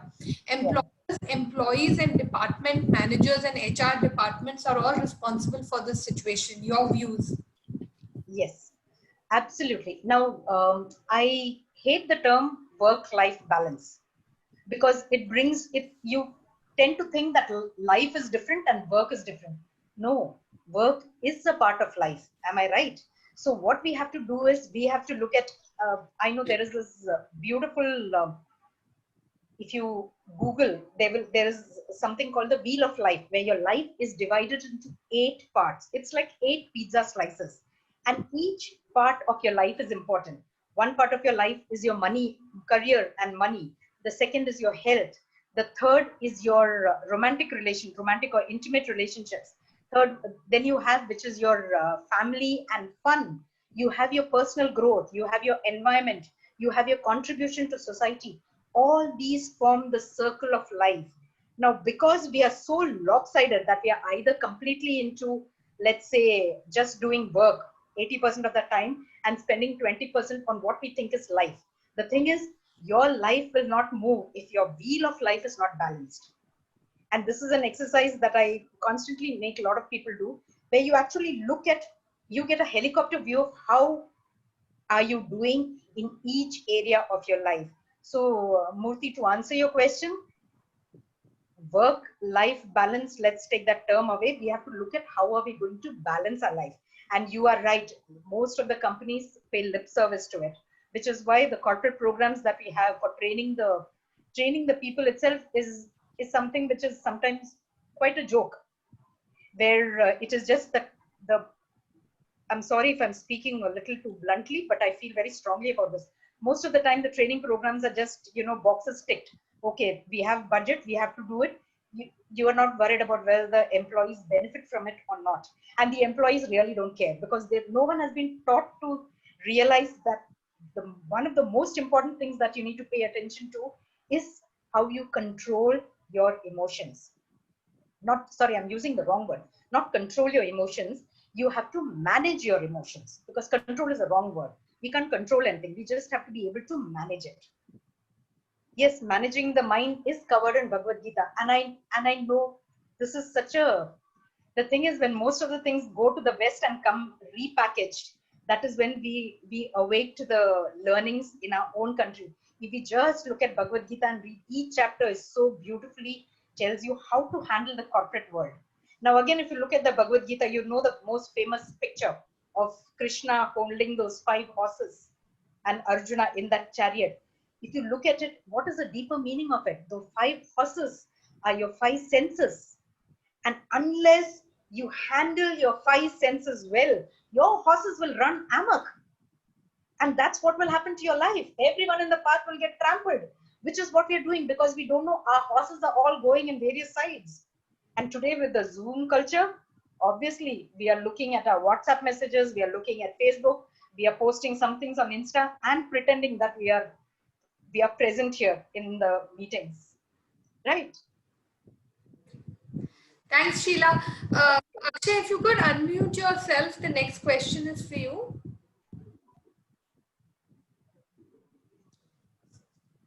Okay, while you're just getting unmuted, let me just put out the question. The question that has come out is that, companies are slowly, post the lockdown, okay, companies are slowly, opening up operations, but they're still not completely fully active, okay, and it's going to take some time before organizations really come back to any sense of normalcy. So, given and also given the rising cases in COVID, etc., and the uncertainty that is there, what is the biggest risks that are there right now in the organization, and what are the biggest risks that business leaders really need to focus on? I think the simple answer to this question is cash, is liquidity. Every business leader should be looking at their liquidity very, very closely and should be looking at how to create more liquidity.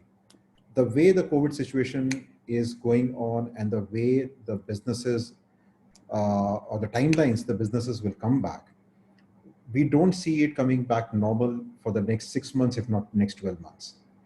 So we need to create liquidity from all avenues. A very simple example that we helped one of our clients was to help him understand the value of the inventory and ensuring that once we increase the efficiency, that kind of inventory was not required, and their team could sell that inventory to create cash.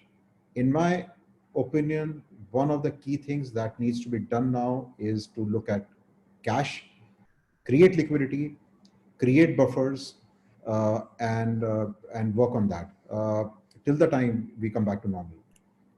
Another key area that can be looked at is if we can move our fixed cost to variable costs. Now, it seems very easy to say, but it is a very difficult task because one needs to give control away. So, for example, we are following, say, 10 processes to get our business done, out of which 3 processes are very, very critical. They are something like an IP to us, and obviously we can't do anything about that. But the remaining 7 processes, if we really look at it, we can easily find out people who will be able to take that on and do it maybe more efficiently than us and at a variable cost, because then we will only dip onto those processes when we require them. Otherwise, we won't. So again, the whole idea is liquidity. Manage your liquidity, manage your cash position, and that should remain the key. Thanks, Akshay.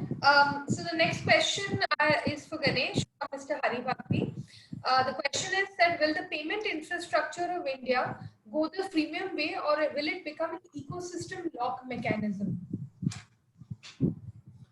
So Shailesh bhai, as usual, you have stumped me with your question, but I don't think it'll go the premium way, because I think the more, you'll probably have a multiple options. Like I was involved in the whole discussion with the Ministry of Electronics and IT on this whole, as I mentioned earlier, Digital India platforms. So we're looking at most of the platforms becoming completely free. So whether it is the UPI payment platforms, and of course, as I mentioned earlier, even the education platforms with Swayam and so many things happening. So I would think that, I mean, payment will become probably easier and easier as you go along. I mean, I was on the board of Fino Payments Bank, which is one of the more successful payment banks.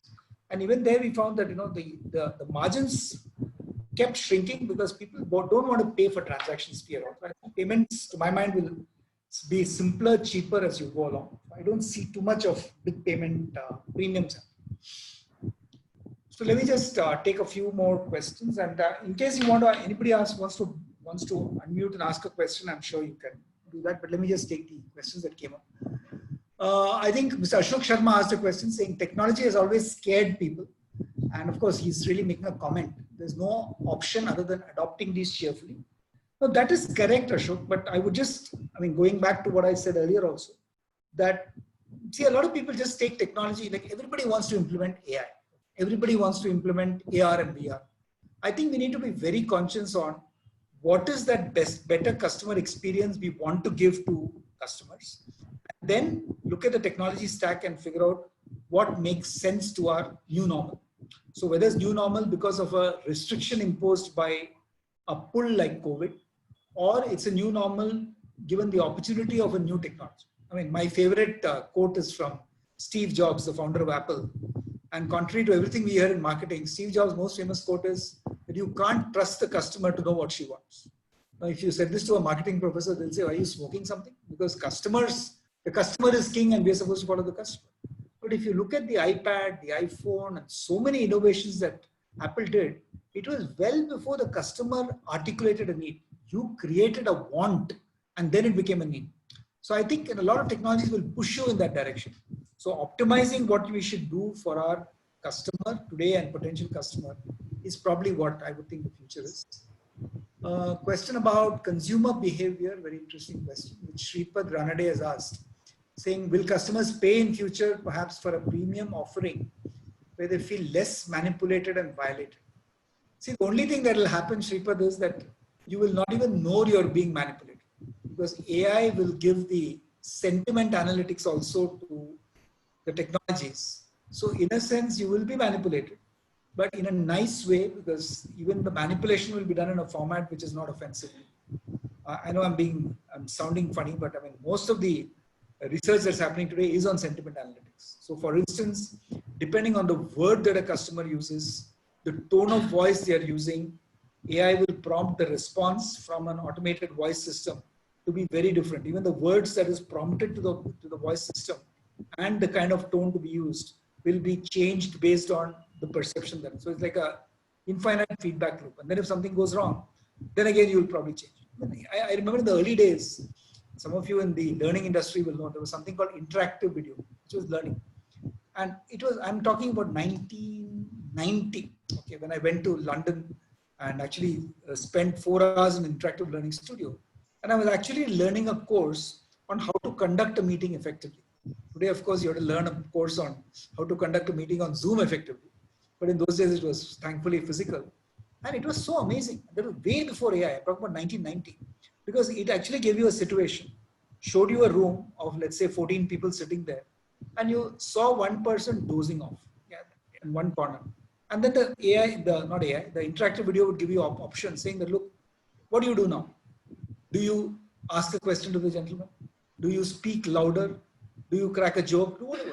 And depending on what option you choose, you would get a completely different response. One video would show you the person just walking out. One person would show the person waking up. You know, so they actually simulated all these potential reactions. Today, AI can simulate it in its own head. So technology will simulate, like I mentioned, digital twinning in manufacturing. So I think, so it's just amazing. I mean, I'm always fascinated by the scope of technology.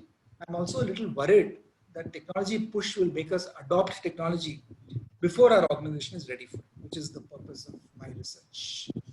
Dr. Ramana, in his usual style, has asked a question saying, what price privacy? Free choice at individual level is the only way of experiencing freedom. Hence, the old concept of liberty as an individual is dying. Hence, the resistance for being influenced. It's an interesting point, Dr. Ramana, and you're absolutely right. And I think a lot of research is happening on how, as I mentioned, I used the word social exhaust and social footprint earlier. But as I said, it's almost impossible not to leave a social footprint. And the more you do it, and I was in a seminar 10 years ago when we concluded that early on in life, each one of us has to decide, do we want to be on the social network? In which case, you will leave that exhaust, you will be sold to by various people, you will have some compromise of your individual liberty, or you want to be completely private. But if you're completely private, then probably you're losing an opportunity to get better personalized service. So it's a choice that I think people have to make. But I agree with you, Dr. Ramana. I mean, there is always the eternal conflict. It's almost like the work-life balance question that Sheila answered. The same concept of privacy. And people like me don't want to be private. And I keep telling people saying, oh my God, you're saying this. What happens if Facebook gives your data? I said, if some American is interested in knowing what I eat for breakfast, good luck to him. I don't care. Okay, so you have to come up with a point of view on how you live your life, how you're, obviously in work, you have to be much more careful. But I'm saying that's a choice that you probably have to make. So that's something you have to think about. I'm quite happy to answer any questions that you may have. I mean, I'm sure if you tell Mani, he can, because it may be worthwhile actually listening to some of you. And Sure, all unmuted. Anybody can choose to speak. Sure. Just unmute and speak. Yeah, that'll be nice.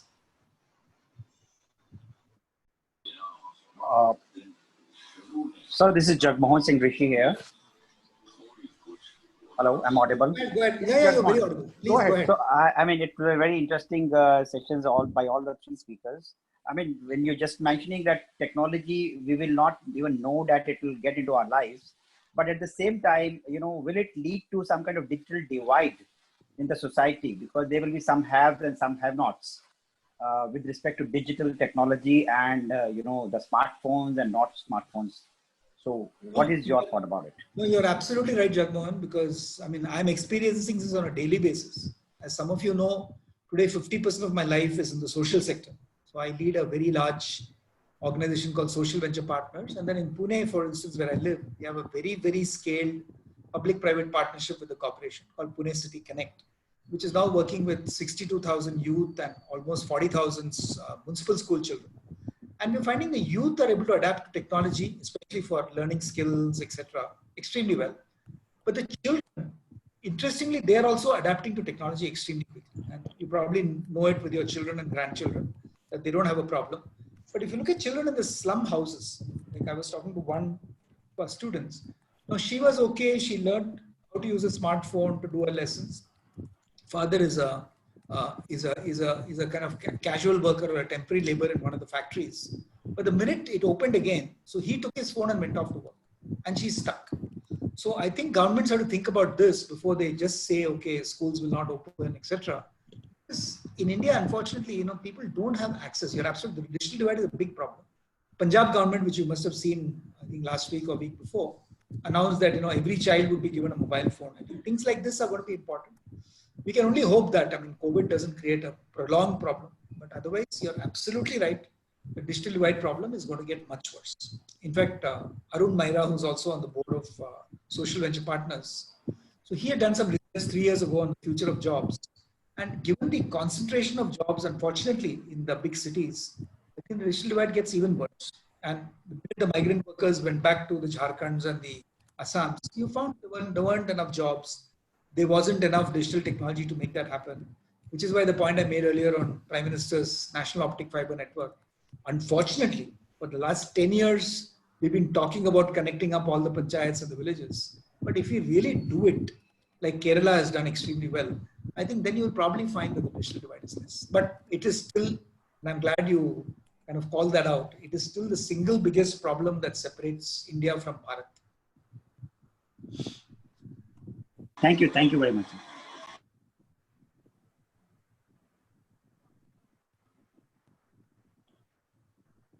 Go go ahead, just unmute and ask your question. You don't have to put it in the chat box now. Yeah, in the meantime, I can actually look at Mr. Murthy's question. Yeah, And Akshay, there's a question for question to you, Akshay, which is, and he's saying that, look, few of his clients who are startups or entrepreneurs with a few years strongly believe in double digit or even doubling growth, even in COVID times. And from a financial point of view, his point is they are aggressive, especially looking at the recruitment spree. Truly is largely circumstantial, but he's taking a general views on if you have an aggressive growth strategy towards in COVID times, is that a risk you're taking with your business? Will you suddenly go? I just like to add my favorite professor in Harvard Business School, John Quelch. He used to teach us finance, and every time through the finance class, he will come with a big poster. And he said, look, whatever I'm going to teach you, investment banking, derivatives, etc., please don't forget this one rule. And it was very simple. On the poster would be written, don't run out of cash. He says, all the finance gyan is useless if your business runs out of cash. So what do you think? What do you think, Akshay? Is that the primary risk, or is there something else? You're absolutely right, Ganesh. The basic risk is running out of cash. But the startups have a very different mindset. They are young blokes normally. Usually the average age of a startup founder is about 28 years. And what happens is that they believe in a high risk, high return strategy. The key is that they are not really burning their own money. They are actually burning their investors' money. And from their perspective, it is winners take all attitude. So I don't see that as a, I'm just trying to put that in the right words. I don't see that as strange because the startups, there are a lot of startups, they believe in that they want to rule the world. They want to become the Google and the Amazons very, very fast. And hence, they are ready to take that risk to reach that stage. However, if you really look at startups where the promoters average age is say 45, 46, where they are trying to solve a specific problem of the industry, there you would see that they are much more conservative, that the burn rate is much lower, and they are looking at various risk aspects and they move on. So it is the nature of the business and the nature of the people who are running that show. So in my mind, I don't see anything wrong there. It is just a different mindset and a different theory. Yeah, Agarwalji, go ahead. And then Indrapalji, one after the other. Go ahead, Agarwalji, just unmute and speak. It's a very interesting discussion. I don't know. You have to see me. Yeah, Ganesh, we all see that good part of digital transformation, digital technologies. Last 10 years we are seeing, but adoption, the adoption of this in our country, especially in the corporate world where I used to work very closely, they always have a reactory kind of approach. Now in the COVID, everybody start thinking, let us do remotely. I knew that in BPCL, we have 15 years back, we have pan-India video conferencing setup now. But nobody was using, chairman wanted to cut down the travel cost.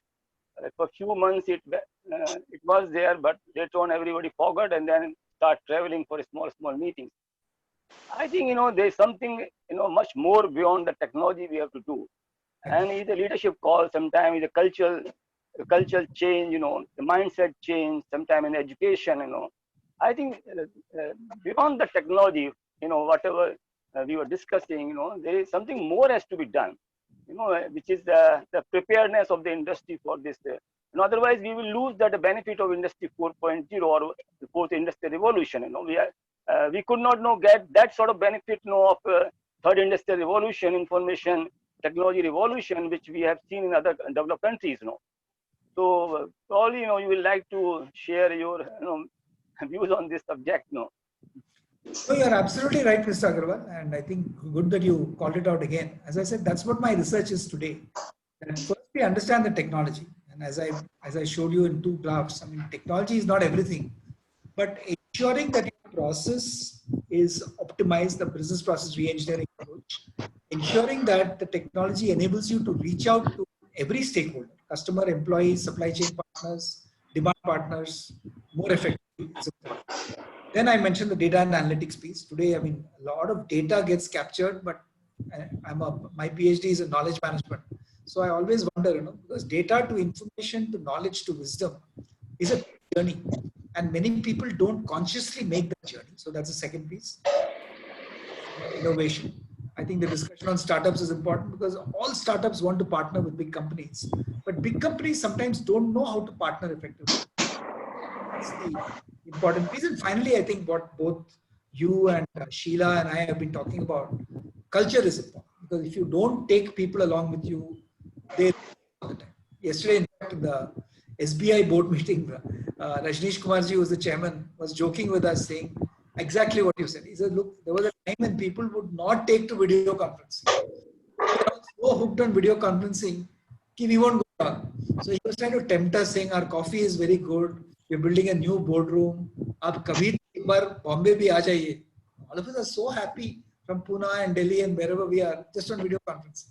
So now the worst problem, that how will we want to go physically rather than staying in the comfort of our office or home and just doing video conferencing. But these are interesting times, Mr. Agarwal. So we'll have to see how change happens.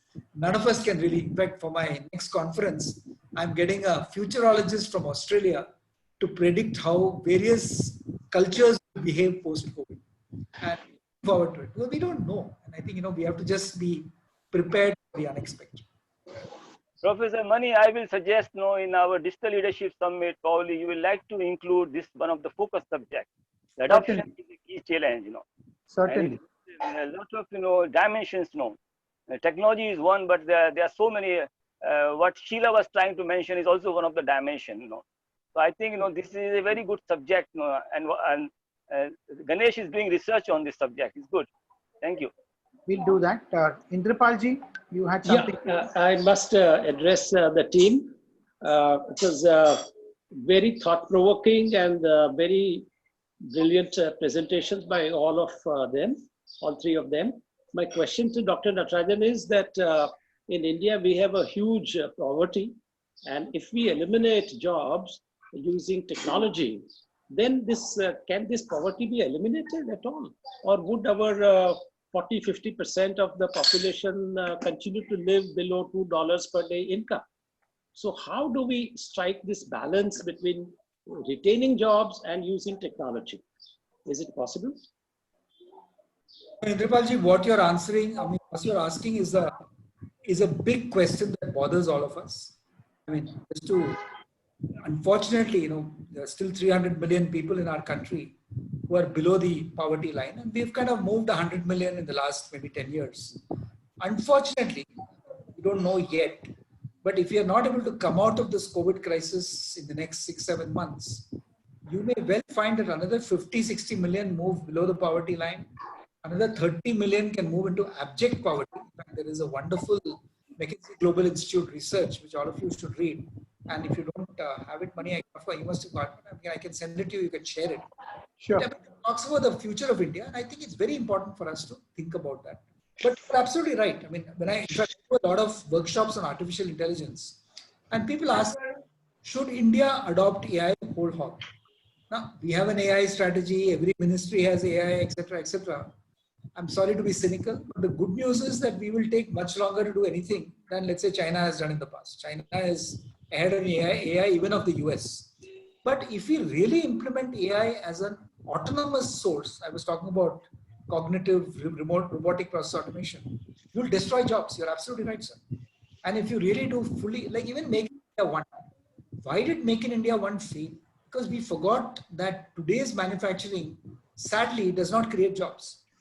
And we opened our arms to all kinds of manufacturing. So I still remember the first showcase Make in India factory was by GE in Chakan and Pune, where Prime Minister came to inaugurate. But if you go to the Chakan factory of GE, 100 people, fully automated. So you're absolutely right.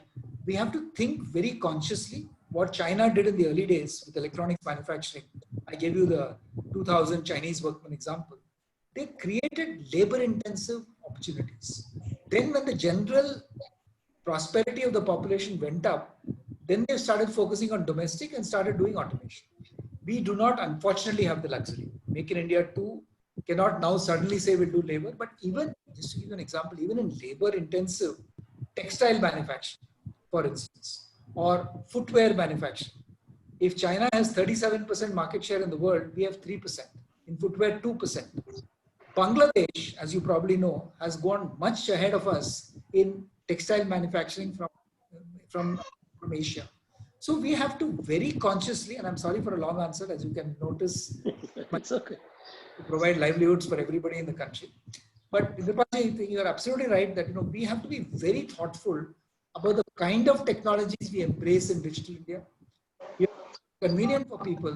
At the same time, anything which is autonomous or job replacing is not for us. We should choose assistive and augmentating technology. Even if it's slightly slower, it doesn't matter. But we have to feed every one of the 220 crore households in this country. I mean, otherwise, we're not doing anything for 22 crores, sorry. Assuming. Sir Chintanuja here, I have a question. Yes, sir. Sir, digital transformation is the next phase where everyone is moving and we have already embarked the journey. So I just wanted to know, because what I understand is culture is at the center of the digital transformation, and that is one of the prime driving factors. Now, when we implement digital transformation in various PSUs and government and at a larger scale across the country, do you think a policy on digital transformation is being worked or should be there? A national policy on AI is there. So do you think national policy on digital transformation, because at this scale, we need to bring in some kind of uniformity in terms of transformation, because when everyone says that, yes, I am transformed, then what kind of standardization or measurement has to be there? That needs to be brought out somewhere. So while you are working with various industries and government agencies, are you privy to any kind of such discussion wherein they are thinking of having a policy on digital transformation? No, I think, sir, you can't do it nationally, but industry sectors, absolutely. I mean, any of you who are in financial services will know that whether it's IBA for banking, and in fact, RBI comes up with a whole bunch of initiatives. Cybersecurity is a standard that everybody is adopting. But you will find that, insurance, for instance, IRDA is doing a lot of work in that area. It'll have to be industry specific. And they will come when digital transformation is no longer an option, it's an imperative. And it will be the differentiator between success stories and the also rans. And I see my friend Nitin Bhagwat here. If you look at what ad agencies have been doing with digital, in terms of digital marketing, etc., it's been absolutely fantastic. So today you will no longer go to an advertising agency which only understands television and radio advertising or newspaper. Everything is changing. So I would say industry-wise, you have vertical standards emerging, which is already happening. Industry associations will make that happen. And I think you'll see that happening. I would hate to suggest a national standard for digital transformation because it is so different for different industries. And we'll have to see how to make that happen. Thank you, sir. Nitin Bhagwatji, would you like to make an observation or a comment? Ganesh was mentioning about you. No, I'm just listening. I think wonderful stuff. Let it go with the flow. Thank you. Continue on. We have another 5 minutes. We usually say that all good things come to a pause because Ganesh has kept so many avenues of communicating back with him, as always, open. So continue on if you have any questions. And as I said somewhere in the beginning, please get ready for our digital photograph, which we will take at the end of this session to serve as a memory. Those of us who need those 2 minutes to get ready, if you understand what I'm saying, make it needful, while we throw the floor open still for questions from anybody who would like to make an observation or ask a question. Professor Mani, with your permission, I'll answer one interesting question, which is actually controversial, which is from Mr. Ashok Sharma. He says, why do you always use Western jargon, like work-life balance, emotional intelligence, and don't mention yoga, meditation, pranayam, etc.? Can we promote these in the corporate sector and our programs? Completely agree with you, sir. I think there's no real difference. Just now, when in fact Sheila talked about work-life balance, my life balance is doing research on crazy topics. So what I'm currently doing research is on the relationship between quantum physics and Vedanta, for instance. Now you may sound it really zany, but there are 4 of us doing, one of the executive presidents of the Aditya Birla Group, Dave Bhattacharya, he led this discussion. You'll be amazed, every 3 days we have a 1-hour discussion on this. And we are amazed.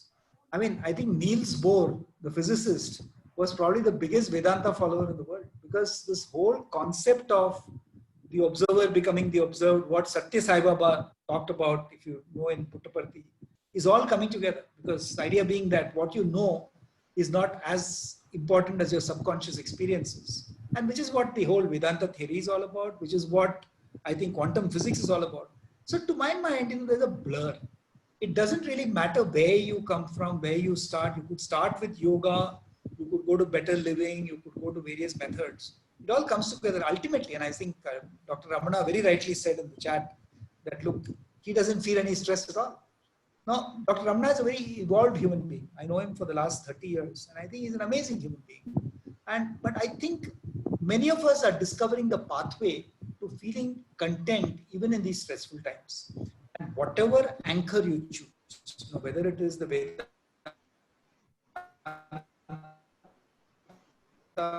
whether it is yoga, meditation, pranayama, whether it is emotional intelligence, or whatever else somebody may come up with. Sorry to end, but don't forget I changed my background to a nice beach in Goa, so you can all be reminded about the weekend that's coming. Professor Mani, back to you, sir. Okay, thank you. And sir, aren't we coming a full circle in that sense? Coming back to full circle. We started with human being, Vedas, etc. And then through technology, we are coming back to the goodness of human beings. No, absolutely. I think if technology enables us to discover, it enables us to give opportunities for young people. In Pune City Connect, for instance, when a slum child walks into the center and says, look, मुझे medical assistant बनना है, क्या होता है? We actually encourage him to put on virtual reality Jahangir Hospital, and he's able to see another person who looks like him, who's taking blood pressure, feeling the pulse, and he says, "Oh, वो कर सकती है तो मैं क्यों नहीं कर सकता?" This is the advantage that technology gives us. That can enable you to think better, live better, work better. Who knows? Ultimately, as you rightly said, Singh Saab, it will be all convergence of ultimately the good, and we have to leave out the bad from our lives. I guess, as they always rightly say, the human being is centered to all action and all inaction. And that's what I think Sheila said, it's always in the mind. And thank you so much for so many perspectives that one could have looked at moving ahead post-COVID, if we are optimistic about it, or with COVID, if we are pessimistic about it. But nevertheless, I think it's been a huge evening of lovely perspectives and learning. May I request once again everyone to put on your cameras so that we can have a group photograph as a nice little memory of this evening we all spent together. Thank you, Ganesh, and thank you, Akshay, and thank you, Sheila. It was very, very enjoyable. I don't know what you call a program where 3 people perform. I usually call the 2 a jugalbandi. This, I think I should call a concert. And it was truly music to the ears in more ways than one. Thank you once again on behalf of the Bombay Management Association. And for me, I think, Sharmaji, a very important takeaway is after having completed 40 webinars from the time we launched in April 1st, I think we've done only 1 webinar on yoga and meditation, which means we need to focus our energies more there. Point well noted, and we'll demonstrate this over the next couple of months. We have a very efficient digital woman power in our BMA Secretariat. Hoimi, will you do the honors of capturing this lovely moment? All of us need to have a little bit of patience. One of our executive committee members taught us this new word. Her name is Vaijayanti, and she taught us something called digital patience. So please have digital patience while we move from one screen to another, and let us capture this wonderful moment.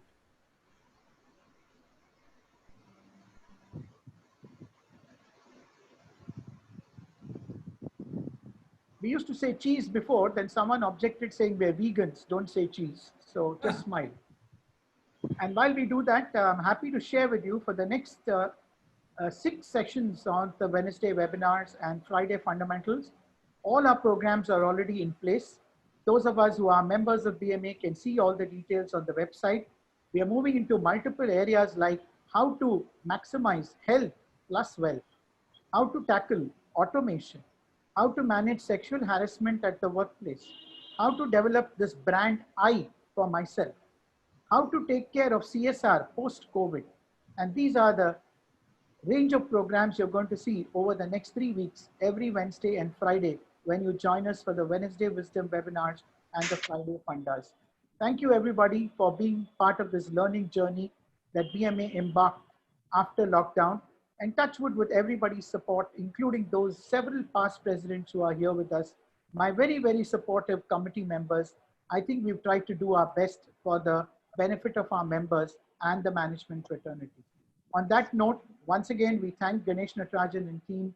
We look forward to continued interaction. And as promised, we will share some of the reading material with you as Ganesh had suggested. Thank you, everybody. And Ganesh, thank you for reminding us that we are on a Friday evening, because most people say, Aajkal Sunday or Monday, kuch farak nahi padta hai. But looking at the beach resort behind you, I think we are reminded of this lovely weekend to come. Stay safe, stay blessed. Thank you very much. Thank you. Thank you, sir.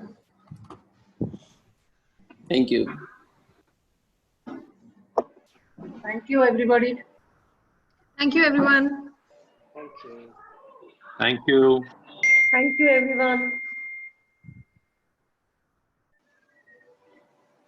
Thank you, sir. Thank you. Thank you. Thank you, Professor. Thank you. Culture.